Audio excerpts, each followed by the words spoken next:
বিভিন্ন স্থানে অসংখ্য বিশেষ অভিযান পরিচালনা করে 123 জন আসামিকে আটক করেছে। মানব পাচারের ভুক্তভোগী সর্বমোট 285 জনকে উদ্ধার করেছে।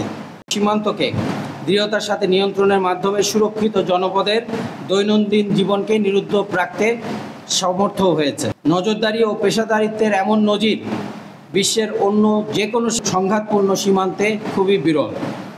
এছাড়াও আমাদের মানবিক প্রতিজ্ঞার জায়গা থেকে মানব পাচারের বিরুদ্ধেও আমরা সমান তালে লড়ছি এবং বহু অসহায় মানুষের জীবন রক্ষায় সমর্থ হয়েছি।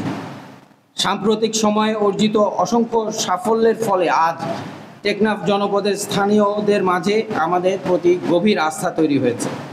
টেকনাফ ব্যাটালিয়ন ভবিষ্যতেও সর্বোচ্চ পেশাদারিত্ব ও নিষ্ঠার সাথে দায়িত্ব পালন করে যাবে। আমরা দ্ব্যর্থহীন কণ্ঠে আজকে বলতে চাই, দেশের প্রতি আমাদের প্রতিজ্ঞা ও নিবেদন প্রশ্নাতীত। উল্লেখ্য যে গত জানুয়ারি 2025 হতে অদ্যাবধি টেকনাফ ব্যাটালিয়ন বিভিন্ন স্থানে অসংখ্য বিশেষ অভিযান পরিচালনা করে 123 জন আসামিকে আটক করেছে।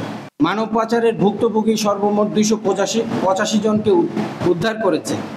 এছাড়াও 174 কোটি 17,25,000 টাকার বিভিন্ন প্রকার মাদকদ্রব্য আটক করতে সক্ষম হয়েছে। বিশেষভাবে উল্লেখ্য 52 লক্ষ পিস ইয়াবা এবং প্রায় 3 কেজি ক্রিস্টাল মেথ আইস, 15টি অস্ত্র এবং প্রায় 70টি হাত বোমা। সীমান্ত অঞ্চলে রাষ্ট্রের সার্বভৌমত্ব সংরক্ষণ এবং জননিরাপত্তা নিশ্চিতকরণে বর্ডার গার্ড বাংলাদেশ সর্বোচ্চ পেশাদারিত্ব ও নিষ্ঠার সাথে দায়িত্ব পালন করছে।